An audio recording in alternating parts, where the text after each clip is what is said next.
ਗੁਰ ਗੋਬਿੰਦ ਗੋਪਾਲ ਗੁਰ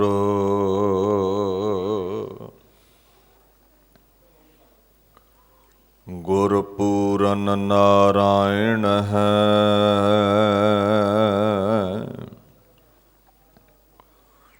ਗੁਰ ਦਇਆਲ ਸਮਰੱਥ ਗੁਰ ਗੁਰ ਨਾਨਕ ਪਤਿਤ ਉਦਾਹਰਣ ਹੈ।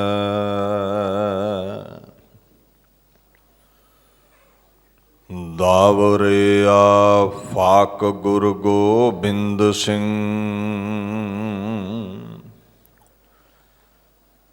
ਦਰਦੋ ਆਲਮ ਤਾਕ ਗੁਰ ਗੋਬਿੰਦ ਸਿੰਘ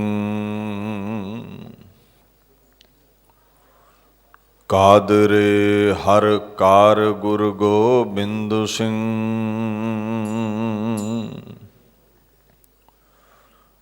ਬੇਕਸਾਰਾ ਯਾਰ ਗੁਰ ਗੋਬਿੰਦ ਸਿੰਘ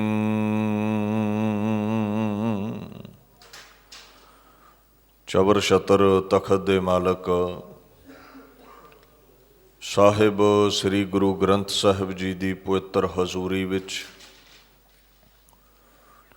ਸੁਭਾਏਮਾਨ ਗੁਰੂ ਸਰੂਪ ਗੁਰੂ ਪਿਆਰੀ ਖਾਲਸਾ ਸਾਧ ਸੰਗਤ ਦੀ ਫਤਿਹ ਪ੍ਰਵਾਨ ਕਰੋ। ਵਾਹਿਗੁਰੂ ਜੀ ਕਾ ਖਾਲਸਾ ਵਾਹਿਗੁਰੂ ਜੀ ਕੀ ਫਤਿਹ। ਧੰਨ ਧੰਨ ਸ੍ਰੀ ਗੁਰੂ ਹਰਿਕ੍ਰਿਸ਼ਨ ਮਹਾਰਾਜ ਜੀ ਦੇ ਚਰਨ ਛੋਹ ਪ੍ਰਾਪਤ ਅਸਥਾਨ ਗੁਰਦੁਆਰਾ ਸ਼੍ਰੀ ਬੰਗਲਾ ਸਾਹਿਬ ਵਿਖੇ ਆਪ ਸਰਬੱਤ ਸੰਗਤਾਂ ਹਾਜ਼ਰੀਨ ਹੋ। ਬੜੀ ਸਹਿਜਤਾ ਦੇ ਨਾਲ ਸਿੰਘ ਸਾਹਿਬ ਗਿਆਨੀ ਰਣਜੀਤ ਸਿੰਘ ਹੁਣਾ ਤੁਰਕੀ ਬਾਣੀ ਦਾ ਫੁਰਮਾਨ ਆਪ ਸੰਗਤ ਨੂੰ ਸਰਵਣ ਕਰਵਾਇਆ ਹੈ।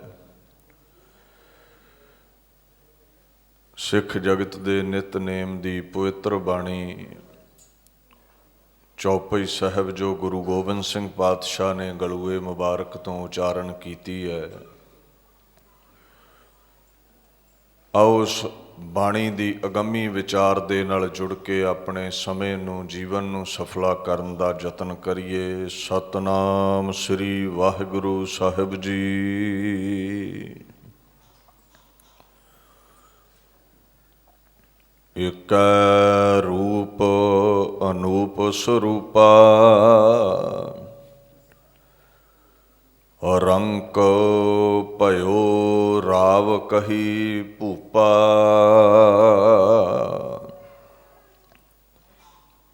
ਦੀਨ ਦੁਨੀਆ ਦੇ ਮਾਲਕ ਗੁਰੂ ਗੋਬਿੰਦ ਸਿੰਘ ਪਾਤਸ਼ਾਹ ਆਪਣੇ ਨਿਰਗੁਣ ਸਰੂਪ ਅਕਾਲ ਪੁਰਖ ਦੇ ਬਾਬਤ ਦੱਸਦੇ ਨੇ। ਕਹਿੰਦੇ ਉਸ ਪਰਮੇਸ਼ਰ ਨੇ ਇੱਕ ਰੂਪ ਤੋਂ ਅਨੇਕਾਂ ਰੂਪ ਹੋਣਾ ਕੀਤਾ ਹੈ। ਰੂਪ ਦਾ ਭਾਵ ਸੁੰਦਰਤਾ ਵੀ ਹੈ, ਇਹ ਸਰੀਰ ਦਾ ਆਕਾਰ ਵੀ ਹੈ। ਸੋ ਮਹਾਰਾਜ ਇੱਥੇ ਅਕਾਲ ਪੁਰਖ ਦੀ ਸੂਰਤ ਦੀ ਬਾਤ ਵੀ ਕਰਦੇ ਨੇ, ਗੁਣਾਂ ਦੀ ਬਾਤ ਵੀ ਕਰਦੇ ਨੇ। ਰੂਪ ਤੋਂ ਅੱਗੇ ਅਨੂਪ ਲਫ਼ਜ਼ ਵਰਤਿਆ ਹੈ। ਅਦਭੁਤ ਉਹ ਰੂਪ ਜਿਹਦੀ ਉਪਮਾ ਨਾ ਕੀਤੀ ਜਾ ਸਕੇ, ਜਿਹਦਾ ਅੰਤ ਨਾ ਪਾਇਆ ਜਾ ਸਕੇ। ਬਹੁਤਾਤ ਵਿੱਚ ਜਿਹੜਾ ਇਤਨਾ ਕੁ ਸੁੰਦਰ ਹੋਵੇ ਬਿਆਨ ਕਰਨਾ ਮੁਸ਼ਕਿਲ ਹੋ ਜਾਵੇ। ਅੱਗੇ ਕਹਿੰਦੇ ਨੇ ਸਰੂਪਾ। ਸਰੂਪ ਦਾ ਜਿਹੜਾ ਭਾਵ ਹੈ, ਸਰੂਪ ਦਾ ਮਤਲਬ ਵੀ ਇਹੀ ਹੁੰਦਾ ਹੈ ਸਾ ਰੂਪ, ਸੁੰਦਰ ਜੋ ਰੂਪ ਹੈ। ਸੋ ਮਹਾਰਾਜ ਗੁਰੂ ਗੋਬਿੰਦ ਸਿੰਘ ਪਾਤਸ਼ਾਹ ਇੱਥੇ ਉਸ ਅਕਾਲ ਪੁਰਖ ਦੇ ਮਹਾਨ ਸੁੰਦਰ ਸਵਰੂਪ ਦੀ ਬਾਤ ਕਰਦੇ ਨੇ।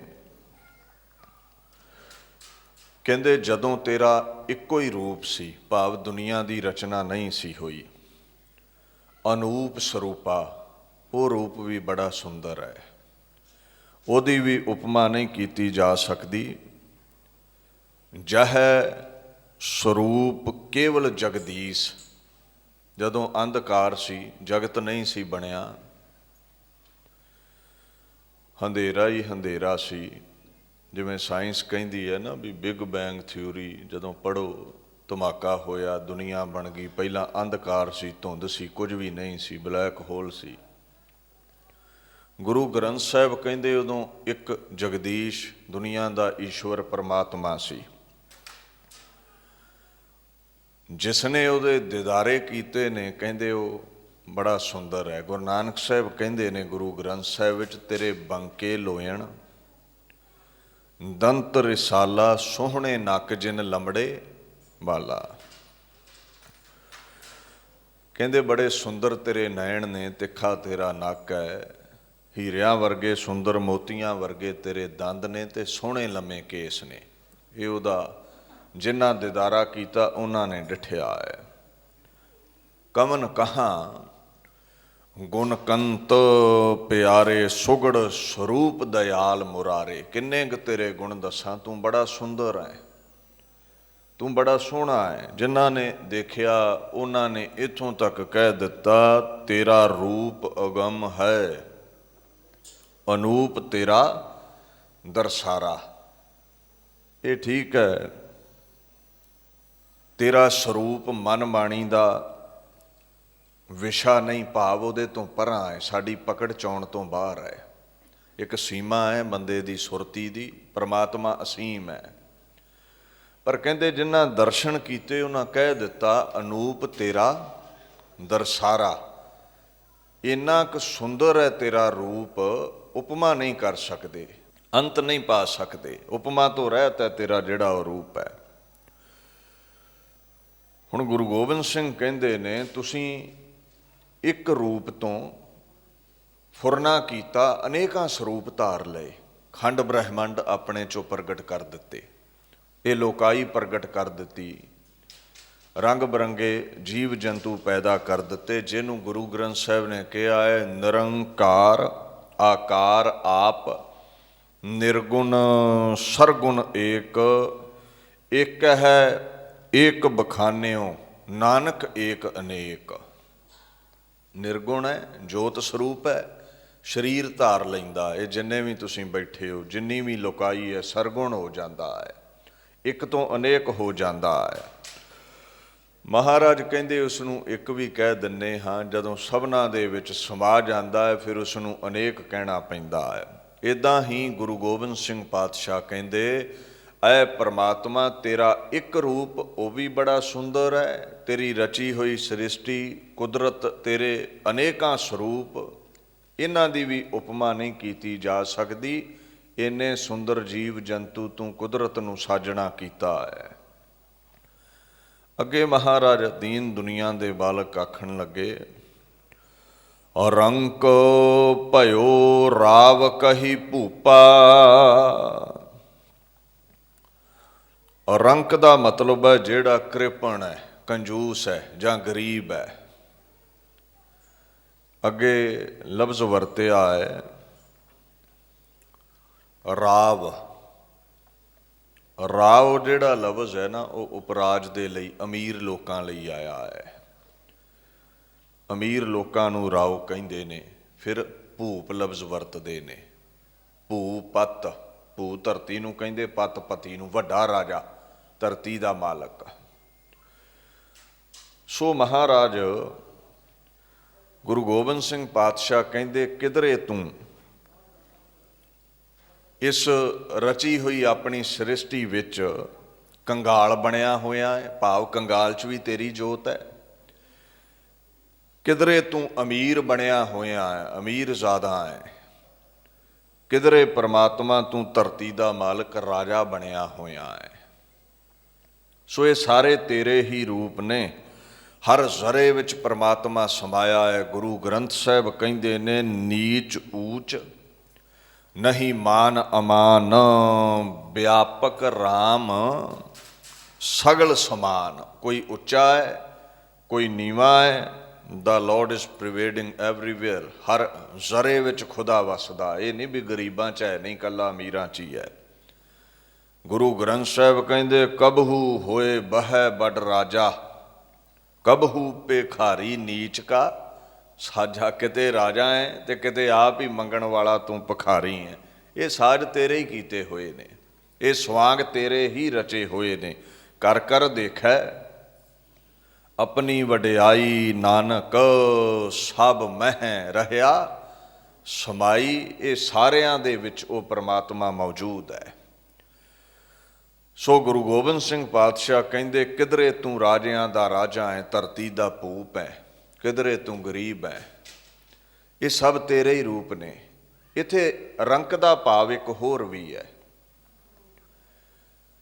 ਰੰਕ ਦਾ ਮਤਲਬ ਅਸੀਂ ਇਉਂ ਵੀ ਲੈ ਲੈਂਦੇ ਹਾਂ, ਜੋ ਗਿਆਨ ਵੱਲੋਂ ਗਰੀਬ ਹੈ, ਅਗਿਆਨੀ ਹੈ, ਜੋ ਜਿਹਦੇ ਕੋਲ ਗਿਆਨ ਨਹੀਂ ਹੈ, ਗਿਆਨ ਦੇ ਪੱਖ ਤੋਂ ਜਿਹੜਾ ਕੰਗਾਲ ਹੈ, ਉਹਨਾਂ ਵਿੱਚ ਵੀ ਪ੍ਰਮਾਤਮਾ ਤੂੰ ਹੀ ਸਮਾਇਆ। ਜਿਹੜੇ ਮੂਰਖ ਤੁਰੇ ਫਿਰਦੇ ਨੇ ਤੇ ਜਿਹੜੇ ਬੜੇ ਬੜੇ ਗਿਆਨੀ ਨੇ, ਗਿਆਨ ਵਿੱਚ ਅਮੀਰ ਨੇ, ਪੰਡਤ ਨੇ, ਚਤੁਰ ਬਖਤਾ ਨੇ, ਉਹ ਵੀ ਤੇਰੀ ਬਖਸ਼ੀ ਉੱਚੀ ਮੱਤ ਨਾਲ ਹੀ ਏਡੇ ਗਿਆਨਵਾਨ ਹੋ ਸਕੇ ਨੇ।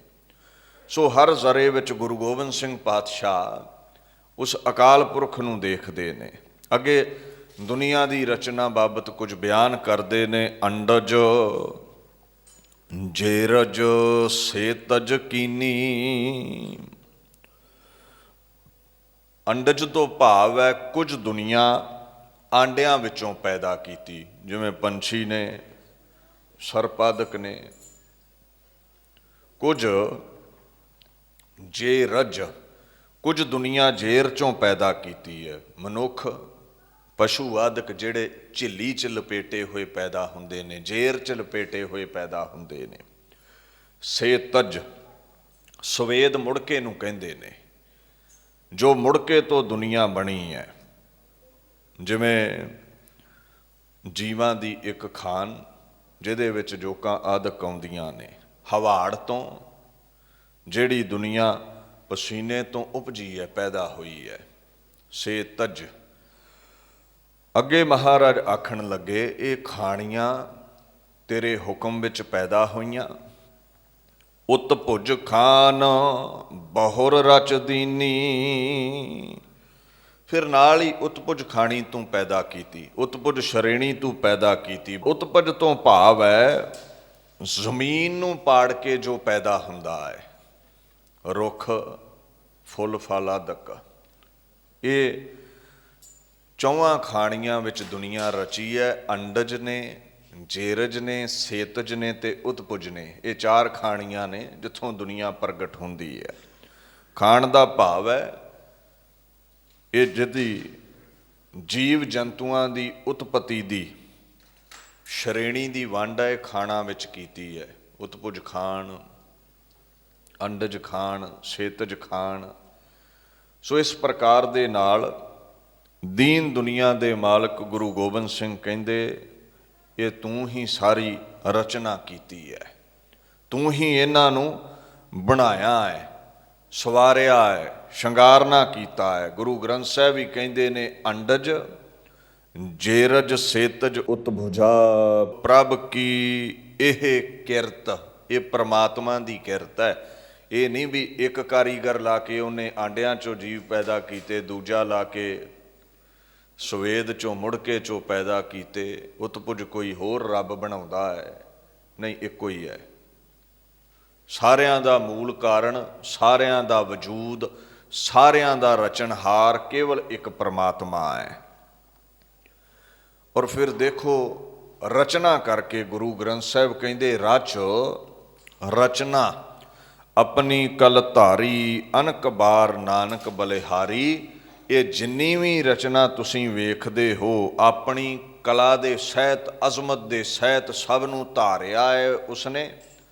ਇਹ ਸਭ ਜੀਵ ਜੰਤੂ ਉਹਦੇ ਬਲ ਦੇ ਆਸਰੇ, ਉਹਦੀ ਸੱਤਾ ਦੇ, ਤਾਕਤ ਦੇ ਆਸਰੇ ਹੀ ਤੁਰੇ ਫਿਰਦੇ ਨੇ, ਉਹਦੇ ਬਖਸ਼ੇ ਸਵਾਸਾਂ ਨਾਲ ਹੀ ਤੁਰੇ ਫਿਰਦੇ ਨੇ। ਹੁਣ ਕੁਝ ਰੂਪ ਹੋਰ ਉਸ ਅਕਾਲ ਪੁਰਖ ਦੇ ਬਿਆਨ ਕਰਦੇ ਨੇ। ਕਹੂੰ ਫੂਲ ਰਾਜਾ ਹੋਇ ਬੈਠਾ। ਫੂਲ ਦਾ ਭਾਵ ਹੁੰਦਾ ਫੁੱਲ ਕੇ ਬਹਿਣਾ, ਖੁਸ਼ੀ ਵਿੱਚ ਆਕੜ ਕੇ ਬਹਿਣਾ, ਮਾਣ ਮੱਤਾ, ਖਿੜ ਕੇ ਬਹਿਣ ਵਾਲਾ, ਅਹੰਕਾਰ ਵਿੱਚ ਮੱਤਿਆ ਹੋਇਆ, ਪ੍ਰਫੁੱਲਤ, ਖਿੜਿਆ ਹੋਇਆ ਫੁੱਲ ਵਾਂਗੂ। ਅੱਗੇ ਹੈ ਰਾਜਾ। ਜਿਹੜਾ ਰਾਜਾ ਲਫ਼ਜ਼ ਹੈ ਨਾ, ਰਾਜੇ ਦਾ ਮਤਲਬ ਹੁੰਦਾ ਰੱਜਿਆ, ਜੋ ਸੰਤੁਸ਼ਟ ਹੈ, ਜਿਸ ਨੂੰ ਸਭ ਦਾਤਾਂ ਪ੍ਰਾਪਤ ਨੇ, ਜੋ ਬੜਾ ਅਮੀਰ ਹੈ, ਸਭ ਮੰਗਾਂ ਜਿਹਦੀਆਂ ਪੂਰੀਆਂ ਹੋ ਚੁੱਕੀਆਂ ਨੇ। ਅੱਗੇ ਹੈ ਹਵੈ। ਹਵੈ ਦਾ ਭਾਵ ਹੈ ਹੋ ਗਿਆ, ਹੋ ਕੇ। ਫਿਰ ਮਹਾਰਾਜ ਕਹਿੰਦੇ ਨੇ ਦੀਨ ਦੁਨੀਆ ਦੇ ਮਾਲਕ ਬੈਠਾ। ਕਹਿੰਦੇ ਤੂੰ ਕਿਧਰੇ ਤੇ ਬੜਾ ਰੱਜਿਆ ਹੋਇਆ ਰਾਜਾ ਬਣ ਕੇ ਬੈਠਾ ਹੈ। ਦੀਨ ਦੁਨੀਆ ਦੇ ਮਾਲਕ ਗੁਰੂ ਗੋਬਿੰਦ ਸਿੰਘ ਦੇ ਨਾਲ ਨਾਲ ਜਦੋਂ ਤੁਸੀਂ ਆਦਿ ਸ੍ਰੀ ਗੁਰੂ ਗ੍ਰੰਥ ਸਾਹਿਬ ਨੂੰ ਪੜ੍ਹਦੇ ਹੋ, ਉੱਥੇ ਵੀ ਤੁਹਾਨੂੰ ਰਲਦੇ ਮਿਲਦੇ ਹੀ ਬੋਲ ਮਿਲਣਗੇ। ਕਾਰਨ ਇਹ ਹੈ ਜੋਤ ਓਹਾ ਜੁਗਤ ਸਾਈ ਸਹਿਕਾਇਆ ਫੇਰ ਪਲਟੀ ਹੈ। ਇੱਕੋ ਜੋਤ ਹੈ ਗੁਰੂ ਨਾਨਕ ਤੇ ਗੁਰੂ ਗੋਬਿੰਦ ਸਿੰਘ ਅੰਦਰ ਸਰੀਰ ਬਦਲੇ ਨੇ। ਸੋ ਉਹਨਾਂ ਦੀ ਬਾਣੀ ਵਿੱਚ ਵੀ ਤੁਹਾਨੂੰ ਫਾਸਲਾ ਨਹੀਂ ਮਿਲੇਗਾ। ਗੁਰੂ ਗ੍ਰੰਥ ਸਾਹਿਬ ਵੀ ਕਹਿੰਦੇ ਨੇ ਸਤ ਪੁਰਖ ਸਭ ਮਾਹੇ ਸਮਾਣੀ।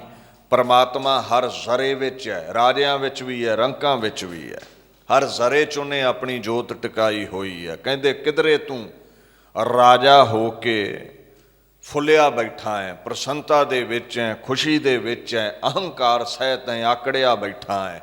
ਜਿਵੇਂ ਗੁਰੂ ਗ੍ਰੰਥ ਸਾਹਿਬ ਕਹਿੰਦੇ ਨਾ ਰਾਜਨ ਮਹਿ ਤੂੰ ਰਾਜਾ ਕਹੀਐ ਭੂਮਨ ਮਹਿ ਭੂਮਾ। ਰਾਜਿਆਂ 'ਚੋਂ ਤੂੰ ਵੱਡਾ ਰਾਜਾ ਹੈ, ਭੂਏ ਦੇ ਮਾਲਕ, ਧਰਤੀ ਦੇ ਮਾਲਕਾਂ 'ਚੋਂ ਤੂੰ ਵੱਡਾ ਮਾਲਕ ਹੈ, ਸਾਰੀ ਕਾਇਨਾਤ ਦਾ ਮਾਲਕ ਹੈ। ਇਹਦਾ ਇੱਕ ਹੋਰ ਅਰਥ ਹੈ। ਮਹਾਰਾਜ ਕਹਿੰਦੇ ਨੇ ਉਹ ਜਿਹੜੇ ਭਗਵਾਨ ਵਿਸ਼ਨੂੰ ਨੇ ਨਾ, ਜਿਨ੍ਹਾਂ ਦਾ ਆਸਣ ਕੌਲ ਫੁੱਲ ਤੇ ਹੁੰਦਾ ਹੈ, ਕਹਿੰਦੇ ਕਿਧਰੇ ਤੇਰੀ ਜੋਤ ਭਗਵਾਨ ਵਿਸ਼ਨੂੰ ਵਿੱਚ ਸਮਾਈ ਹੋਈ ਹੈ ਤੇ ਤੇਰੀ ਤਾਕਤ ਦੇ, ਤੇਰੀ ਸੱਤਾ ਦੇ ਬਲ ਤੇ ਜਿਹੜੇ ਵਿਸ਼ਨੂੰ ਜੀ ਨੇ ਉਹ ਮਾਇਆ ਦੇ ਸਹਿਤ ਫੁੱਲੇ ਬੈਠੇ ਨੇ, ਆਨੰਦ ਵਿੱਚ ਬੈਠੇ ਹੋਏ ਨੇ, ਉਹਨਾਂ ਦੇ ਰਾਜਸੀ ਠਾਠ ਨੇ। ਅੱਗੇ ਕਹਿੰਦੇ ਗੁਰੂ ਗ੍ਰੰਥ ਸਾਹਿਬ ਬ੍ਰਹਮਾ ਬਿਸ਼ਨ ਮਹੇਸ਼ ਤ੍ਰੈ ਗੁਣ ਵਿਸਥਾਰਿਆ ਨਵ ਖੰਡ ਪ੍ਰਿਥਵੀ ਸਾਜ ਹਰ ਰੰਗ ਸਵਾਰਿਆ। ਗੁਰੂ ਗ੍ਰੰਥ ਸਾਹਿਬ ਕਹਿੰਦੇ ਠੀਕ ਹੈ, ਚਾਹੇ ਬ੍ਰਹਮਾ ਨੇ, ਵਿਸ਼ਨੂੰ ਨੇ, ਮਹੇਸ਼ ਨੇ, ਤਿੰਨਾਂ ਗੁਣਾਂ ਦੇ ਸਹਿਤ ਸਾਰੇ ਖੰਡਾਂ ਬ੍ਰਹਿਮੰਡਾਂ ਨੂੰ ਪਰਮਾਤਮਾ ਨੇ ਹੀ ਬਣਾਉਣਾ ਕੀਤਾ ਹੈ। ਉਹਦੇ ਹੁਕਮ ਵਿੱਚ ਹੀ ਇਹ ਰਚਨਾ ਹੈ। ਇਹ 9 ਖੰਡਾਂ ਵਾਲੀ ਧਰਤੀ, 9 ਟੁਕੜਿਆਂ ਵਾਲੀ ਧਰਤੀ ਵੀ ਉਸ ਦੀ ਬਣਾਈ ਹੈ। ਸਭ ਉਸਨੇ ਹੀ ਸਵਾਰੇ ਨੇ, ਜੀਵ ਜੰਤੂ, ਮਹਾਪੁਰਸ਼, ਸੰਤ, ਅਵਤਾਰ, ਭਗਵਾਨ ਸਾਰੇ ਉਹਦੇ ਹੀ ਪੈਦਾ ਕੀਤੇ ਨੇ। ਇਉਂ ਸਮਝ ਲਓ ਇਕਸ ਕੀ ਸਿਰਕਾਰ ਏਕ ਜਿਨ ਬ੍ਰਹਮਾ ਵਿਸ਼ਨ ਰੁਦਰ ਉਪਾਇਆ। ਕਹਿੰਦੇ ਬ੍ਰਹਮਾ ਜੀ, ਵਿਸ਼ਨੂੰ ਜੀ, ਰੁਦਰ ਸ਼ਿਵ ਜੀ, ਇਹ ਜਿਤਨੇ ਵੀ ਮਹਾਪੁਰਸ਼ ਨੇ, ਜਿਤਨੀ ਵੀ ਰਚਨਾ ਹੈ, ਸਿਰ ਕਾਰ, ਇਹਨਾਂ ਸਾਰਿਆਂ ਦੇ ਸਿਰ ਦੇ ਉੱਤੇ ਪਰਮਾਤਮਾ ਦਾ ਹੀ ਹੁਕਮ ਚੱਲਦਾ ਹੈ। ਸਾਰੇ ਪਰਮਾਤਮਾ ਦੇ ਅਧੀਨ ਚੱਲਦੇ ਨੇ। ਨਾਨਕ ਨਿਹਚਲ ਸਾਚਾ ਏਕੋ ਨਾ ਹੋ ਮਰੇ ਨਾ ਜਾਇਆ। ਇੱਕੋ ਅਕਾਲ ਪੁਰਖ ਸਦੀਵੀ ਹੈ। ਨਾ ਕੋਈ ਭਗਵਾਨ ਰਹਿੰਦਾ ਹੈ ਸਰੀਰ ਕਰਕੇ, ਨਾ ਗੁਰੂ ਰਹਿੰਦਾ ਹੈ, ਨਾ ਪੀਰ ਰਹਿੰਦਾ ਹੈ, ਨਾ ਮਹਾਪੁਰਸ਼ ਰਹਿੰਦੇ ਨੇ, ਨਾ ਸਾਕਤ ਰਹਿੰਦਾ ਹੈ, ਨਾ ਸੰਤ ਰਹਿੰਦਾ ਹੈ। ਅਕਾਲ ਪੁਰਖ ਨਿਹਚਲ ਹੈ, ਉਹ ਸਦੀਵੀ ਹੈ।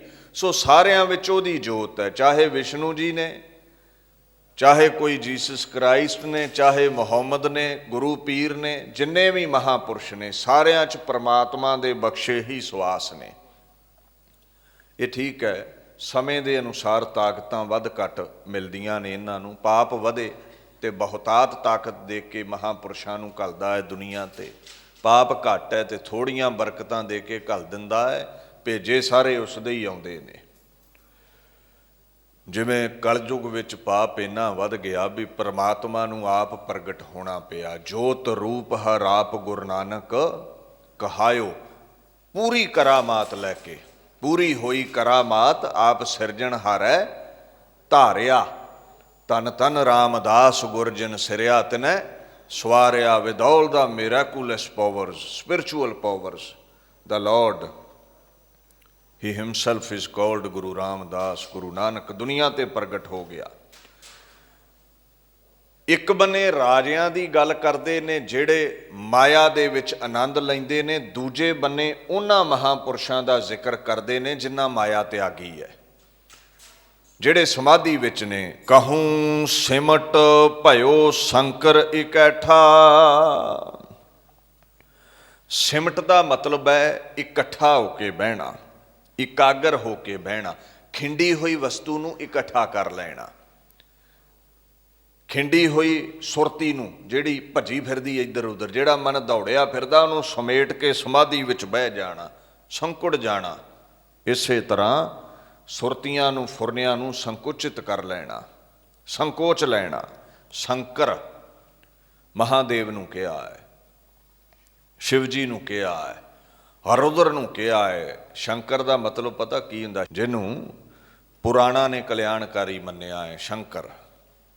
ਸੋ ਜੋ ਮਹਾਦੇਵ ਨੇ ਉਹਨਾਂ ਨੂੰ ਹੀ ਸ਼ੰਕਰ ਕਹਿ ਦਿੰਦੇ ਆ। ਜਦੋਂ ਗੁੱਸੇ 'ਚ ਆਉਂਦੇ ਆ ਤੇ ਉਹ ਰੁਦਰ ਕਹਿ ਦਿੰਦੇ ਆ, ਰੁਦਰ ਰਸ ਵਿੱਚ ਆਉਂਦੇ ਨੇ। ਦੇਵਤਿਆਂ 'ਚੋਂ ਮਹਾਨ ਨੇ, ਮਹਾਦੇਵ ਕਹਿ ਦਿੰਦੇ ਆ। ਇਕੱਠਾ ਹੋਇਆ, ਸੰਕੁਚਿਤ ਹੋਇਆ, ਸਿਮਟ ਕੇ ਬੈਠਾ। ਕਹਿੰਦੇ ਐ ਪਰਮਾਤਮਾ ਕਿਧਰੇ ਤੂੰ ਸਿਮਟ ਕੇ ਮਨ ਇੰਦਰੀਆਂ ਨੂੰ, ਫੁਰਨਿਆਂ ਨੂੰ ਸੰਕੋਚ ਕੇ ਸੰਨਿਆਸੀ ਬਣਿਆ ਬੈਠਾ ਹੈ, ਸਭ ਕੁਝ ਤਿਆਗਿਆ ਹੋਇਆ ਹੈ ਤੂੰ। ਜਿਵੇਂ ਬਾਣੀ ਚਾਹੁੰਦਾ ਹੈ ਨਾ, ਤਤ ਗਿਆਨ ਲਾਏ ਧਿਆਨ ਦ੍ਰਿਸ਼ਟ ਸਮੇਟਿਆ। ਅਕਾਲ ਪੁਰਖ ਦੀ ਯਾਦ ਵਿੱਚ ਧਿਆਨ ਲਾ ਕੇ ਬੈਠੇ ਹੋਏ ਜਿਹੜੇ ਮਹਾਂਪੁਰਸ਼ ਨੇ, ਉਹਨਾਂ ਸਮੇਟ ਲਿਆ ਹੈ ਫੁਰਨਿਆਂ ਨੂੰ। ਉਹਨਾਂ ਦਾ ਮਨ ਹੁਣ ਦੌੜਿਆ ਨਹੀਂ ਫਿਰਦਾ, ਉਹਨਾਂ ਦੇ ਇੰਦਰੇ ਕਾਬੂ ਵਿੱਚ ਨੇ, ਉਹ ਸਮਾਧੀ ਵਿੱਚ ਲੀਨ ਨੇ। ਕਬਹੂ ਮੌਨ ਧਾਰੀ ਲਾਵੈ ਧਿਆਨ। ਧਿਆਨ ਲਾ ਕੇ ਅਕਾਲ ਪੁਰਖ ਦੀ ਯਾਦ ਵਿੱਚ, ਮੌਨ ਵਿੱਚ ਕਈ ਬੈਠੇ ਰਹਿੰਦੇ ਨੇ। ਮਾਇਆ ਵੱਲੋਂ ਉਹਨਾਂ ਨੇ ਆਪਣੇ ਆਪ ਨੂੰ ਰੋਕਿਆ ਹੋਇਆ ਹੈ। ਸੋ ਕਿਧਰੇ ਤੂੰ ਦੁਨੀਆ ਨੂੰ ਨਾਸ਼ਵਾਨ ਸਮਝ ਕੇ, ਮਨ ਬਿਰਤੀਆਂ ਨੂੰ, ਫੁਰਨਿਆਂ ਨੂੰ ਸੰਕੋਚ ਕਰਕੇ ਸਮਾਧੀ ਲਾ ਕੇ ਬੈਠਾ ਹੈ। ਇਹ ਸ਼ਿਵ ਜੀ ਜਿਹੜੇ ਦੁਨੀਆ ਨੂੰ ਤਿਆਗ ਕੇ, ਤਨ ਦੇ ਉੱਤੇ ਰਾਖ ਲਾ ਕੇ, ਸਤ ਸੰਤੋਖ ਨੂੰ ਧਾਰ ਕੇ ਦੁਨੀਆ ਤੋਂ ਉਪਰਾਮ ਹੋਏ ਬੈਠੇ ਨੇ। ਉਸ ਸ਼ਿਵ ਜੀ ਵਿੱਚ ਵੀ ਤੇਰੇ ਹੀ ਸਵਾਸ ਨੇ, ਤੇਰੀ ਹੀ ਬਖਸ਼ੀ ਜੋਤ ਹੈ। ਚਾਹੇ ਕੋਈ ਫਕੀਰੀ ਭੇਸ ਵਿੱਚ ਹੈ ਤੇ ਚਾਹੇ ਅਮੀਰੀ ਭੇਸ ਵਿੱਚ ਹੈ, ਸਾਰਿਆਂ ਵਿੱਚ ਤੇਰੀ ਹੀ ਜੋਤ ਹੈ। ਗੁਰੂ ਗ੍ਰੰਥ ਸਾਹਿਬ ਕਹਿੰਦੇ ਨੇ, ਕਹਿੰਦੇ ਆਪੇ ਸ਼ਿਵ ਸ਼ੰਕਰ ਮਹੇਸ਼ਾ, ਆਪੇ ਗੁਰਮੁਖ ਅਕਥ ਕਹਾਣੀ। ਕਹਿੰਦੇ ਅਕਾਲ ਪੁਰਖ ਤੂੰ ਆਪ ਹੀ ਸ਼ੰਕਰ ਦੇ ਵਿੱਚ ਹੈ, ਆਪ ਹੀ ਮਹੇਸ਼ ਦੇ ਵਿੱਚ ਹੈ, ਤੂੰ ਆਪ ਹੀ ਮਹਾਂਪੁਰਸ਼ਾਂ ਦੇ ਵਿੱਚ ਹੈ, ਗੁਰਮੁਖਾਂ ਦੇ ਵਿੱਚ ਹੈ। ਭਾਵ ਹਰ ਜ਼ਰੇ ਵਿੱਚ ਤੇਰੀ ਜੋਤ ਹੈ। ਕੋਈ ਐਸੀ ਜਗ੍ਹਾ ਹੈ ਨਹੀਂ ਹੈ ਜਿੱਥੇ ਅਕਾਲ ਪੁਰਖ ਨਾ ਹੋਵੇ। ਇਹ ਗੁਰੂ ਗ੍ਰੰਥ ਸਾਹਿਬ ਕਹਿੰਦੇ ਨੇ, ਹਰ ਜਗ੍ਹਾ ਤੂੰ ਸਮਾਇਆ ਹੋਇਆ ਹੈ। ਅੱਗੇ ਗੁਰੂ ਪਾਤਸ਼ਾਹ ਕਹਿੰਦੇ ਆਪੇ ਜੋਗੀ, ਆਪੇ ਭੋਗੀ, ਆਪੇ ਸੰਨਿਆਸੀ ਫਿਰੈ ਬੇਬਾਣੀ। ਕਿਤੇ ਜੋਗੀ ਬਣਿਆ ਹੈ, ਸ਼ੰਕਰ ਬਣਿਆ ਹੈ, ਕਿਤੇ ਭੋਗੀ ਬਣਿਆ ਹੈ, ਵਿਸ਼ਨੂੰ ਬਣਿਆ, ਆਨੰਦ ਲੈ ਰਿਹਾ ਹੈ, ਕਿਤੇ ਸ੍ਰੀ ਕ੍ਰਿਸ਼ਨ ਬਣੇ ਹੋਏ ਨੇ। ਸੋ ਸਾਰਿਆਂ ਵਿੱਚ ਤੂੰ ਸਮਾਇਆ ਹੈ। ਕਿਤੇ ਸੰਨਿਆਸ ਲਿਆ ਹੈ, ਘਰ-ਬਾਰ ਛੱਡਿਆ ਹੈ। ਕਲਗੀਧਰ ਪਾਤਸ਼ਾਹ ਕਹਿੰਦੇ ਕੋਈ ਐਸਾ ਜ਼ਰਾ ਹੈ ਨਹੀਂ ਜਿੱਥੇ ਤੂੰ ਨਾ ਹੋਵੇਂ। ਇੱਕ ਜਗ੍ਹਾ ਗੁਰੂ ਗ੍ਰੰਥ ਸਾਹਿਬ ਕਹਿੰਦੇ ਕਬਹੂ ਮਹਾ ਕ੍ਰੋਧ ਬਿਕਰਾਲ। ਕਿਧਰੇ ਰੁਦਰ ਬਣਿਆ ਹੈ, ਗੁੱਸੇ ਵਿੱਚ ਆਇਆ ਹੋਇਆ ਹੈ, ਝਗੜੀ ਜਾਂਦਾ ਸਾਰਿਆਂ ਨਾਲ, ਸਭ ਨੂੰ ਖਤਮ ਕਰ ਦੇਣਾ ਹੈ ਕਹਿੰਦਾ ਹੈ। ਸੋ ਹਰ ਜ਼ਰੇ ਵਿੱਚ ਪਰਮਾਤਮਾ ਨੂੰ ਗਿਣਦੇ ਨੇ। ਕਹਿੰਦੇ ਨਾਨਾ ਰੂਪ ਜਿਉਂ ਸੁਆਗੀ ਦਿਖਾਵੈ,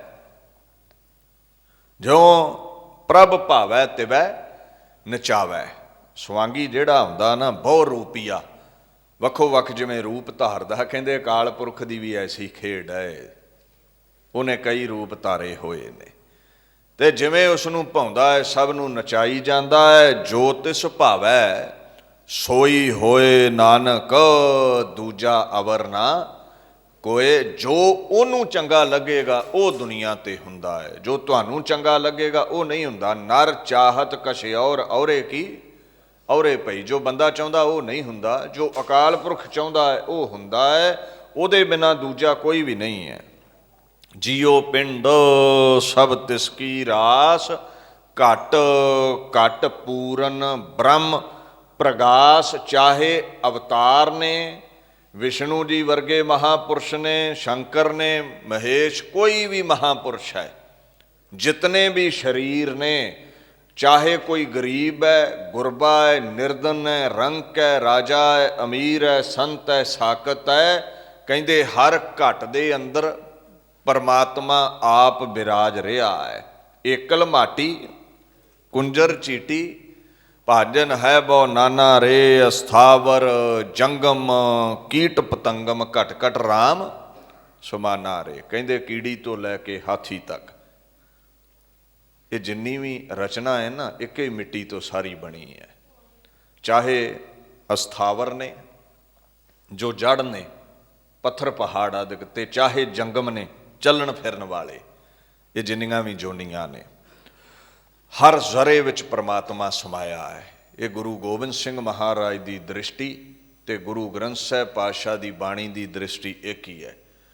ਸੋ ਹਰ ਜ਼ਰੇ 'ਚ ਪਰਮਾਤਮਾ ਹੈ, ਸਾਰਿਆਂ ਦਾ ਮਾਲਕ ਪਰਮਾਤਮਾ ਹੈ, ਉਹਦੇ ਹੁਕਮ ਤੋਂ ਕੁਝ ਵੀ ਬਾਹਰ ਨਹੀਂ ਹੈ। ਪਰ ਜਿੰਨੇ ਵੀ ਦੁਨੀਆ 'ਤੇ ਮਹਾਂਪੁਰਸ਼ ਅਵਤਾਰ ਆਏ, ਕੁਝ ਕਲਾ ਕੁਝ ਸ਼ਕਤੀਆਂ ਲੈ ਕੇ ਆਏ। ਪਾਪ ਦੀ ਬਹੁਤਾਤ ਐਸੀ ਹੋ ਗਈ, ਪ੍ਰਗਟ ਸਗਲ ਹਰ ਭਵਨ ਮਹਿ ਜਨ ਨਾਨਕ ਗੁਰ ਪਾਰ ਬ੍ਰਹਮ। ਗੁਰੂ ਨਾਨਕ ਫਿਰ ਸਮੁੱਚੀਆਂ ਕਰਾਮਾਤਾਂ ਲੈ ਕੇ ਦੁਨੀਆ 'ਤੇ ਪ੍ਰਗਟ ਹੋਏ। 10 ਜਾਮੇ ਗੁਰੂ ਗੋਬਿੰਦ ਸਿੰਘ ਤੱਕ ਉਹਨਾਂ ਨੇ ਇਹ ਜਿਹੜਾ ਦੁਨੀਆ ਦਾ ਖੇਲ ਤਮਾਸ਼ਾ ਹੈ, ਇਸ ਨੂੰ ਵੇਖਿਆ, ਸੱਚ ਨੂੰ ਪ੍ਰਗਟ ਕੀਤਾ। ਸੋ ਅੱਗੇ ਮਹਾਰਾਜ ਕਹਿੰਦੇ ਨੇ, ਸਗਰੀ ਸ੍ਰੇਸ਼ਟ ਦਿਖਾਏ ਅਚੰਭਵ। ਸਗਰੀ ਦਾ ਭਾਵ ਹੁੰਦਾ ਹੈ ਸਮੁੱਚੀ, ਸਕਲ, ਸਾਰੇ ਦੀ ਸਾਰੀ। ਸ੍ਰੇਸ਼ਟ ਰਚਨਾ ਨੂੰ ਕਹਿੰਦੇ ਨੇ ਸੰਸਾਰ ਨੂੰ, ਦੁਨੀਆ ਨੂੰ। ਅਚੰਭਵ, ਅਚੰਭਵ ਦਾ ਭਾਵ ਹੈ ਹੈਰਾਨ ਕਰਨ ਵਾਲੀ ਘਟਨਾ, ਜਿਹਨੂੰ ਅਸੀਂ ਵੇਖ ਕੇ ਅਚਰਜ ਜੇ ਰਹਿ ਜਾਈਏ, ਵਾਹ ਮੂੰਹੋਂ ਨਿਕਲੇ। ਸੋ ਮਹਾਰਾਜ ਗੁਰੂ ਗੋਬਿੰਦ ਸਿੰਘ ਪਾਤਸ਼ਾਹ ਕਹਿੰਦੇ, ਤੇਰੀ ਸ੍ਰਿਸ਼ਟੀ ਜਿਹੜੀ ਹੈ ਨਾ, ਜਦੋਂ ਇਹ ਸਾਰੀ ਰਚਨਾ ਵੱਲ ਅਸੀਂ ਧਿਆਨ ਮਾਰਦੇ ਹਾਂ, ਤੇਰੀ ਕੁਦਰਤ ਵੇਖਦੇ ਹਾਂ,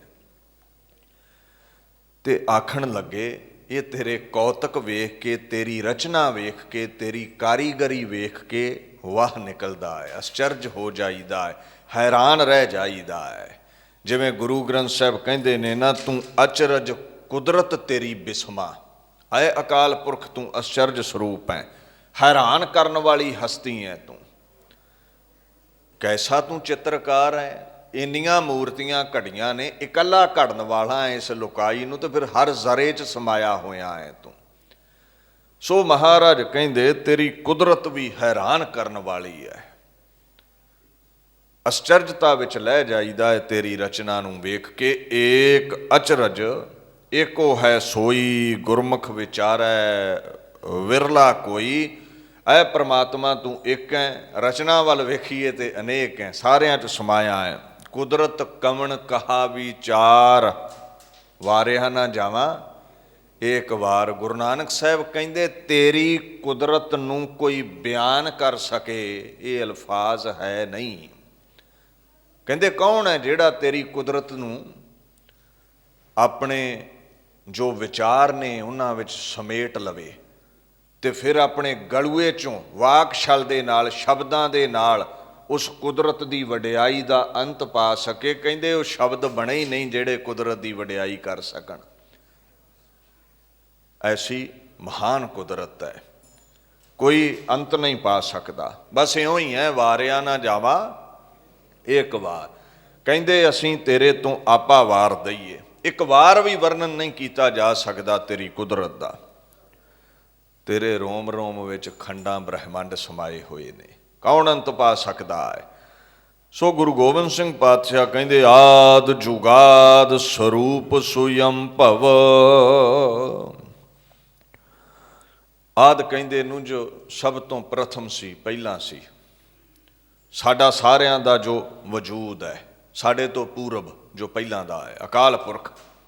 ਜੁਗਾਦ, ਜਦੋਂ ਜੁਗਾਂ ਦਾ ਆਰੰਭ ਹੁੰਦਾ ਹੈ ਨਾ, ਦੁਨੀਆ ਦਾ ਆਰੰਭ ਹੁੰਦਾ ਹੈ, ਉਦੋਂ ਵੀ ਉਹ ਮੌਜੂਦ ਸੀ। ਜਦੋਂ ਦੁਨੀਆ ਨਹੀਂ ਸੀ ਉਦੋਂ ਵੀ ਮੌਜੂਦ ਸੀ। ਜੁਗਾਂ ਦੇ ਆਦਿ ਦਾ ਜੋ ਰਚਨਹਾਰ ਪਰਮਾਤਮਾ ਹੈ। ਸਰੂਪ, ਸਰੂਪ ਦਾ ਮਤਲਬ ਸਾਰੂਪ, ਉਹੀ ਸ਼ਕਲ, ਭਾਵ ਬੜੀ ਸੁੰਦਰ ਸ਼ਕਲ, ਉਹ ਪਰਮਾਤਮਾ ਜੋ ਹਰ ਜ਼ਰੇ ਦੇ ਵਿੱਚ ਹੈ। ਇੱਥੇ ਲਫ਼ਜ਼ ਹੈ ਸੋਯੰਭਵ, ਸੈਭੰਗ ਨੂੰ ਕਹਿੰਦੇ ਨੇ। ਜਿਵੇਂ ਜਪਜੀ ਸਾਹਿਬ ਵਿੱਚ ਪੜ੍ਹਦੇ ਹੋ ਨਾ, ਸੈਭੰਗ। ਸੋਯੰਭਵ ਦਾ ਮਤਲਬ ਹੁੰਦਾ ਹੈ ਜਿਸ ਨੂੰ ਕਿਸੇ ਨੇ ਨਹੀਂ ਬਣਾਇਆ, ਆਪਣੇ ਆਪ ਤੋਂ ਹੀ ਬਣਿਆ ਹੈ, ਆਪਣੇ ਆਪ ਤੋਂ ਹੀ ਪ੍ਰਗਟ ਹੈ, ਜਿਹਦਾ ਕੋਈ ਮਾਈ ਬਾਪ ਨਹੀਂ, ਜਿਸ ਨੂੰ ਕੋਈ ਪੈਦਾ ਕਰਨ ਵਾਲਾ ਨਹੀਂ। ਭੂ ਦਾ ਮਤਲਬ ਹੁੰਦਾ ਹੋਣਾ, ਸਵਯੰ ਦਾ ਮਤਲਬ ਹੈ ਆਪਣੇ ਆਪ, ਜੋ ਆਪਣੇ ਆਪ ਤੋਂ ਹੋਇਆ ਹੈ, ਸਵੈਭੰ। ਸੋ ਐ ਅਕਾਲ ਪੁਰਖ, ਤੂੰ ਸੁਤੇ ਸਿੱਧ ਆਪਣੇ ਆਪ ਤੋਂ ਪ੍ਰਕਾਸ਼ਵਾਨ ਹੈ। ਸੂਰਜ ਤੇਰੀ ਜੋਤ ਨਾਲ ਬਲਦਾ ਹੈ, ਚੰਦਰਮਾ ਤੇਰੇ ਤੋਂ ਰੌਸ਼ਨੀ ਲੈਂਦਾ ਹੈ, ਪਰ ਤੂੰ ਐਸਾ ਦੀਵਾ ਹੈ ਜਿਸ ਨੂੰ ਕਿਸੇ ਨੇ ਜੋਤ ਨਹੀਂ ਦਿੱਤੀ, ਆਪਣੇ ਆਪ ਤੋਂ ਪ੍ਰਗਟ ਹੈ ਤੂੰ। ਬਾਣੀ ਦਾ ਫਰਮਾਨ ਹੈ ਨਾ, ਆਪਨ ਆਪ ਆਪ ਹੀ ਅਚਰਜਾ, ਨਾਨਕ ਆਪਨ ਰੂਪ ਆਪ ਹੀ ਉਪਰਜਾ। ਐ ਅਕਾਲ ਪੁਰਖ, ਤੂੰ ਅਚਰਜ ਸਰੂਪ ਹੈ, ਆਪਣੇ ਆਪ ਤੋਂ ਤੂੰ ਪ੍ਰਗਟ ਹੋਣ ਵਾਲਾ ਹੈ, ਆਪਣੇ ਆਪ ਤੋਂ ਤੂੰ ਪੈਦਾ ਹੋਇਆ ਹੈ। He himself created his own form, ਕਿਸੇ ਨੇ ਨਹੀਂ ਬਣਾਇਆ ਉਸ ਨੂੰ, ਆਪੇ ਬਣਿਆ ਹੈ। ਸੋ ਮਹਾਰਾਜ ਕਹਿੰਦੇ ਅਚਰਜ ਸਰੂਪ ਹੈ, ਜਿਹੜਾ ਬਿਆਨ ਨਹੀਂ ਕੀਤਾ ਜਾ ਸਕਦਾ। ਤੇ ਇਹ ਵੀ ਗੱਲ ਤੈਅ ਹੈ, ਤੁਹਾਡੇ ਸਾਰਿਆਂ ਵਿਚਲੀ ਆਤਮਾ ਜਿਹੜੀ ਹੈ, ਇਹ ਵੀ ਉਹਦਾ ਹੀ ਰੂਪ ਹੈ, ਇਹ ਸਵਾਸ ਉਹਦੇ ਹੀ ਬਖਸ਼ੇ ਹੋਏ ਨੇ।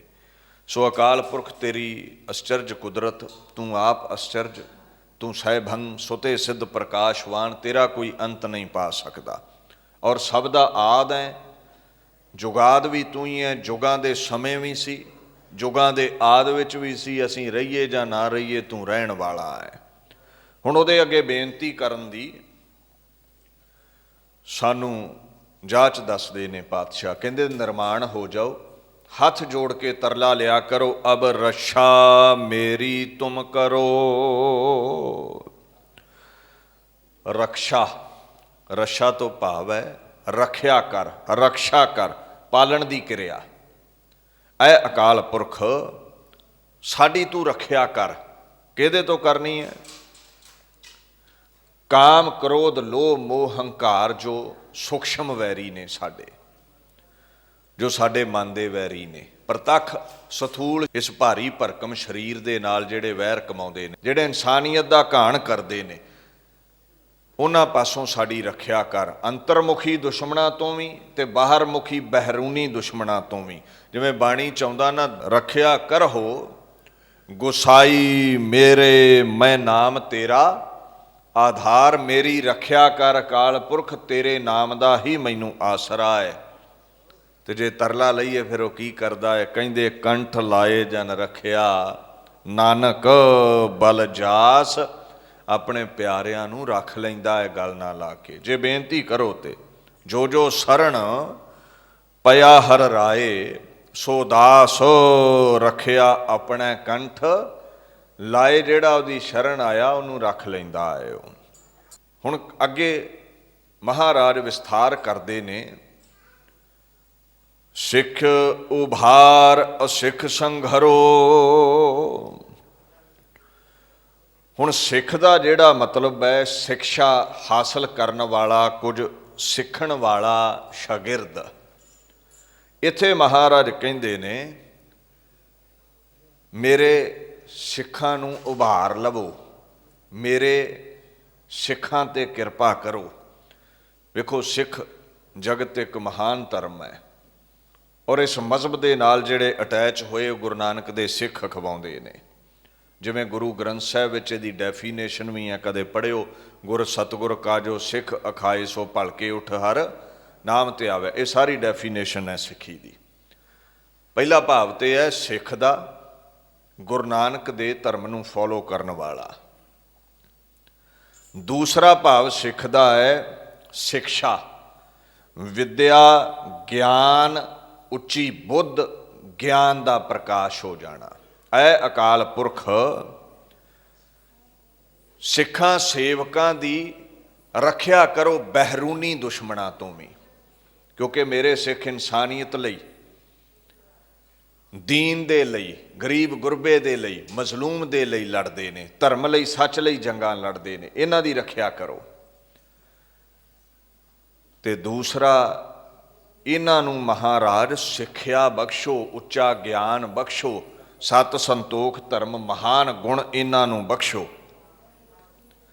ਇਹਨਾਂ ਤੇ ਤੁਸੀਂ ਕਿਰਪਾ ਕਰੋ, ਗੁਰਮਤਿ ਦਾ ਗਿਆਨ ਇਹਨਾਂ ਨੂੰ ਬਖਸ਼ੋ, ਅਗਿਆਨ ਇਹਨਾਂ ਦਾ ਖਤਮ ਕਰ ਦਿਓ। ਸੋ ਗੁਰੂ ਨਾਨਕ ਸਾਹਿਬ ਗੁਰੂ ਗੋਬਿੰਦ ਸਿੰਘ ਦੇ ਸਿੱਖਾਂ ਨੂੰ ਪਰਮਾਤਮਾ ਰੱਖਦਾ ਹੈ। ਬਾਣੀ ਦਾ ਫਰਮਾਨ ਹੈ, ਸਭੇ ਸਿੱਖ ਉਭਾਰਿਆ ਨਾ ਪ੍ਰਭ ਕਾਜ ਸਵਾਰੇ। ਸਿੱਖਾਂ ਦੀ ਰੱਖਿਆ ਕਰਦਾ ਹੈ, ਕਾਰਜਾਂ ਨੂੰ ਸਵਾਰ ਦਿੰਦਾ ਹੈ। ਤੇ ਸਿੱਖ ਵੀ ਉਸੇ ਦੀ ਰੱਖਿਆ ਕਰਦਾ ਹੈ ਜਿਹੜਾ ਧਰਮ ਤੇ ਚੱਲਦਾ ਹੈ, ਜਿਹੜਾ ਦੀਨ ਤੇ ਚੱਲਦਾ ਹੈ, ਜਿਹੜਾ ਗੁਰਮਤਿ ਦੇ ਅਨੁਕੂਲ ਚੱਲਦਾ ਹੈ। ਖੈਰ ਪ੍ਰਭੂ ਪਰਮਾਤਮਾ ਗੁਰੂ ਦੇ ਜਿੰਨੇ ਸਿੱਖ ਸੇਵਕ ਨੇ ਉਹ ਸਭ ਦੀ ਰੱਖਿਆ ਕਰਦਾ ਹੈ। ਨਾਨਕ ਕਾ ਪ੍ਰਭ ਵੱਡਾ ਹੈ, ਆਪ ਸਾਜ ਸਵਾਰੇ। ਸ਼ੁਭ ਗੁਣਾਂ ਦੇ ਸਹਿਤ ਗੁਰੂ ਗ੍ਰੰਥ ਸਾਹਿਬ ਕਹਿੰਦੇ ਸਵਾਰ ਦਿੰਦਾ ਹੈ, ਚੰਗਾ ਉੱਚਾ ਗਿਆਨ ਬਖਸ਼ਦਾ ਹੈ ਤੁਹਾਨੂੰ। ਇੱਥੇ ਹੈ ਸਿੱਖ ਉਭਾਰ। ਉਭਾਰ ਦਾ ਭਾਵ ਇਹ ਵੀ ਹੈ ਮੁਕਤੀ ਬਖਸ਼, 84 ਲੱਖ ਦੇ ਗੇੜ ਚੋਂ ਕੱਢ, ਨਿਜ਼ਾਤ ਬਖਸ਼, ਐਮੈਂਸੀਪੇਸ਼ਨ ਬਖਸ਼, ਚੰਗੇ ਗੁਣ ਬਖਸ਼, ਦੁਸ਼ਮਣਾਂ ਤੋਂ ਬਚਾਉਣਾ ਕਰ, ਬਹਿਰੂਨੀ ਜਿਹੜੇ ਵੈਰੀ ਨੇ ਉਹਨਾਂ ਤੋਂ ਰੱਖਿਆ ਕਰ। ਅੱਗੇ ਕਹਿੰਦੇ ਨੇ ਅਸਿੱਖ ਸੰਘਰੋ। ਅਸਿੱਖ ਕਹਿੰਦੇ ਨੇ ਜੋ ਸਿੱਖ ਨਹੀਂ ਹੈ, ਜਿਹੜਾ ਇਨਸਾਨੀਅਤ ਦਾ ਦੁਸ਼ਮਣ ਹੈ, ਜਿਹੜਾ ਜ਼ੁਲਮੋਂ ਸਤਮ ਢਾਉਂਦਾ ਹੈ, ਉਸ ਦਾ ਵੀ ਨਾਸ਼ ਕਰੇ। ਇੱਥੇ ਇਹ ਨਹੀਂ ਕਿਹਾ ਵੀ ਜਿਹੜੇ ਗੁਰੂ ਨਾਨਕ ਦੇ ਸਿੱਖ ਨੇ ਉਹਨਾਂ ਨੂੰ ਰੱਖ ਲਾ ਤੇ ਬਾਕੀ ਦੁਨੀਆ ਮਾਰਦੇ, ਨਹੀਂ। ਅਸਿੱਖ ਕਿਹਾ ਹੈ ਜਿਹੜਾ ਗਿਆਨ ਤੋਂ ਹੀਣਾ ਹੈ, ਜਿਹੜਾ ਵਿਦਿਆਹੀਨ ਹੈ, ਜਿਹੜਾ ਲੋਕਾਈ ਤੇ ਜ਼ੁਲਮ ਕਰਦਾ ਹੈ, ਅਸਭਿਆ ਹੈ, ਜਿਹੜਾ ਗੰਵਾਰ ਹੋਇਆ ਬੈਠਾ ਹੈ, ਅਗਿਆਨੀ ਹੋਇਆ ਬੈਠਾ ਹੈ, ਵਿਕਾਰਾਂ ਵਿੱਚ ਡੁੱਬਿਆ ਬੈਠਾ ਹੈ। ਐਸੇ ਦੁਰਮਤੀਏ ਦੀ ਮੈਲੀ ਮੱਤ ਦਾ ਸੰਘਾਰ ਕਰਦੇ, ਉਹਦੀ ਭੈੜੀ ਮੱਤ ਦਾ ਖਾਤਮਾ ਕਰਦੇ, ਉਹਨੂੰ ਚੰਗੇ ਗੁਣ ਬਖਸ਼, ਉਹਦੇ ਅਗਿਆਨ ਦਾ ਖਾਤਮਾ ਕਰਦੇ, ਦੁਰਮਤ ਦਾ ਸੰਘਾਰ ਕਰ, ਉਹਦੇ ਤੇ ਕਿਰਪਾ ਕਰ, ਛੁਟੈ ਸੰਘਾਰ। ਨਿਮਖ ਕਿਰਪਾ ਤੇ ਕੋਟ ਬ੍ਰਹਿਮੰਡ ਉਧਾਰੈ। ਜਿੰਨੇ ਵੀ ਉਹਦੀ ਸ਼ਰਨ ਆਉਂਦੇ ਨੇ ਨਿਮਖ ਚ ਉਹਨਾਂ ਨੂੰ ਰੱਖ ਲੈਂਦਾ ਹੈ ਤੇ ਪਾਪੀਆਂ ਦਾ ਸੰਘਾਰ ਕਰਦਾ ਹੈ, ਵਿਕਾਰਾਂ ਦਾ ਸੰਘਾਰ ਕਰਦਾ ਹੈ। ਅੱਗੇ ਪਾਤਸ਼ਾਹ ਕਹਿੰਦੇ ਦੁਸ਼ਟ ਜਿਤੇ ਉਠਵਤ ਉਤਪਾਤਾ। ਜਿੰਨੇ ਵੀ ਦੁਸ਼ਟ ਨੇ, ਦੋਸ਼ੀ ਨੇ, ਜੋ ਕਲੰਕਿਤ ਨੇ, ਜੋ ਖੋਟੇ ਕਰਮਾਂ ਕਰਨ ਵਾਲੇ ਨੇ, ਜੋ ਦੁਰਜਨ ਨੇ, ਜੋ ਇਨਸਾਨੀਅਤ ਦੇ ਦੁਸ਼ਮਣ ਨੇ ਜਾਂ ਅੰਤਰਮੁਖੀ ਜਿਹੜੇ ਵਿਕਾਰ ਨੇ, ਐਸੇ ਅੰਦਰੂਨੀ ਤੇ ਬਹਿਰੂਨੀ ਜਿਹੜੇ ਦੁਸ਼ਮਣ ਨੇ, ਉਤਪਾਤਾ ਉਪਦਰਵ, ਜਿਹੜੇ ਅਸ਼ਾਂਤੀ ਫੈਲਾ ਰਹੇ ਨੇ। ਕਾਮ ਕ੍ਰੋਧ ਲੋਭ ਮੋਹ ਹੰਕਾਰ ਸਾਡੇ ਅੰਦਰ ਅਸ਼ਾਂਤੀ ਫੈਲਾਉਂਦੇ ਨੇ, ਤੇ ਜਿਹੜੇ ਇਨਸਾਨੀਅਤ ਦੇ ਵੈਰੀ ਨੇ ਉਹ ਸਮਾਜ ਵਿੱਚ ਅਸ਼ਾਂਤੀ ਫੈਲਾਉਂਦੇ ਨੇ, ਪਾਪ ਕਰਦੇ ਨੇ।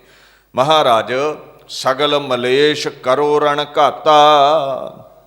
ਐਸੇ ਜਿਹੜੇ ਸਾਰੇ ਮਲੇਸ਼ ਨੇ, ਸਕਲ ਤੋਂ ਭਾਵ ਹੈ ਸਮੁੱਚੇ, ਝੁੰਡਾਂ ਦੇ ਝੁੰਡ, ਚਾਹੇ ਉਹ ਵਿਕਾਰ ਰੂਪੀ ਮਲੇਸ਼ ਨੇ ਤੇ ਚਾਹੇ ਉਹ ਪ੍ਰਤੱਖ ਬਾਹਰੀ ਮਲੇਸ਼ ਨੇ। ਜਿਹੜੇ ਸਨਾਤਨ ਮਤ ਦੇ ਲੋਕ ਸਨ ਉਹ ਮਲੇਸ਼ ਲਫ਼ਜ਼ ਵਰਤਿਆ ਕਰਦੇ ਸਨ ਆਰਿਆ ਧਰਮ ਵਿਰੁੱਧ, ਜੋ ਹਮਲਾ ਕਰਦੇ ਸਨ, ਜੋ ਵਿਦੇਸ਼ੀ ਭਾਰਤ ਵਰਸ਼ ਤੇ ਹਮਲਾ ਕਰਦੇ ਸਨ। ਪਾਪ ਕਮਾਉਣ ਵਾਲੇ ਨੂੰ ਮਲੇਸ਼ ਕਿਹਾ ਜਾਂਦਾ ਸੀ। ਰਣ ਘਾਟਾ, ਇੱਕ ਅੰਦਰ ਯੁੱਧ ਚੱਲ ਰਿਹਾ ਹੈ ਵਿਕਾਰਾਂ ਨਾਲ, ਉਸ ਅੰਦਰੂਨੀ ਯੁੱਧ ਦੇ ਵਿੱਚ ਵਿਕਾਰਾਂ ਨੂੰ ਕੱਟ ਦੇ, ਸੰਘਾਰ ਦੇ। ਜੋ ਬਹਿਰੂਨੀ ਬਾਹਰ ਯੁੱਧ ਕਰ ਰਹੇ ਨੇ ਖਾਲਸੇ, ਇਨਸਾਨੀਅਤ ਦੇ ਦੁਸ਼ਮਣਾਂ ਨਾਲ, ਮਲੇਸ਼ਾਂ ਨਾਲ ਲੜ ਰਹੇ ਨੇ, ਉਹਨਾਂ ਮਲੇਸ਼ਾਂ ਦਾ ਵੀ ਘਾਣ ਕਰਦੇ। ਸੋ ਮਹਾਰਾਜ ਪਾਤਸ਼ਾਹ ਅੰਦਰੂਨੀ ਤੇ ਬਹਿਰੂਨੀ ਦੁਸ਼ਮਣਾਂ ਦਾ, ਦੁਸ਼ਟਾਂ ਦਾ, ਮਲੇਸ਼ਾਂ ਦਾ ਸੰਘਾਰ ਕਰੋ। ਬਾਣੀ ਦਾ ਫਰਮਾਨ ਹੈ ਮਲੇਸ਼ ਪਾਪੀ ਪਚਿਆ ਭਇਆ ਨਿਰਾਸ। ਜਿਹੜੇ ਮਲੇਸ਼ ਨੇ ਉਹਨਾਂ ਪਾਪੀਆਂ ਨੂੰ ਅਕਾਲ ਪੁਰਖ ਪਹੁੰਚਾ ਦਿੰਦੇ ਨੇ। ਜਨ ਨਾਨਕ ਕੀ ਪਰਮੇਸ਼ਰ ਸੁਣੀ ਅਰਦਾਸ। ਅਰਦਾਸ ਕਰਿਆ ਕਰੋ, ਅੰਦਰ ਦੇ ਵੈਰੀ ਤੇ ਬਾਹਰ ਦੇ ਵੈਰੀ ਦੋਹਾਂ ਧਿਰਾਂ ਦਾ ਹੀ ਅਕਾਲ ਪੁਰਖ ਖਾਤਮਾ ਕਰਦਾ ਹੈ। ਹਰ ਜਨ ਰਾਖੇ ਪਾਰ ਬ੍ਰਹਮ ਆਪ, ਪਾਪੀ ਮੂਆ ਗੁਰ ਪ੍ਰਤਾਪ। ਗੁਰੂ ਦੇ ਪ੍ਰਤਾਪ ਨਾਲ ਪਾਪੀਆਂ ਦਾ ਸੰਘਾਰ ਹੁੰਦਾ ਹੈ। ਜੇ ਅਸ ਧੁਜ ਤਵ ਸਰਨੀ ਪਰੇ। ਅਸ ਧੁਜ ਕਹਿੰਦੇ ਨੇ ਅਸ ਕੇਤ ਨੂੰ। ਅਸ ਦਾ ਮਤਲਬ ਹੈ ਤਲਵਾਰ, ਧੁਜ ਦਾ ਕੇਤ ਦਾ ਮਤਲਬ ਹੈ ਨਿਸ਼ਾਨ, ਝੰਡਾ। ਉਹ ਅਕਾਲ ਪੁਰਖ ਜਿਹਦੇ ਧੁਜ ਤੇ ਤਲਵਾਰ ਲਟਕਦੀ ਹੈ, ਜਿਹਦਾ ਨਿਸ਼ਾਨ ਤਲਵਾਰ ਹੈ, ਗਿਆਨ ਦੀ ਤਲਵਾਰ, ਵਿਕਾਰਾਂ ਨੂੰ ਕੱਟਣ ਵਾਲੀ, ਪ੍ਰਤੱਖ ਲੋਹ ਖੜਗ, ਦੁਸ਼ਮਣਾਂ ਦਾ ਖੁਰਾ ਖੋਜ ਮਿਟਾਉਣ ਵਾਲੀ। ਤਵ, ਤਵ ਦਾ ਮਤਲਬ ਹੈ ਤੇਰੀ। ਸਰਨੀ ਪਰੇ, ਸਰਨ ਦਾ ਮਤਲਬ ਹੈ ਪਨਾਹ ਵਿੱਚ ਆਉਣਾ, ਓਟ ਵਿੱਚ ਆਉਣਾ। ਐ ਅਕਾਲ ਪੁਰਖ, ਗੁਰੂ ਗ੍ਰੰਥ ਸਾਹਿਬ ਕਹਿੰਦੇ ਚਰਨ ਸਰਨ ਦਇਆਲ ਤੇਰੀ ਤੂੰ ਨਿਮਾਣੇ।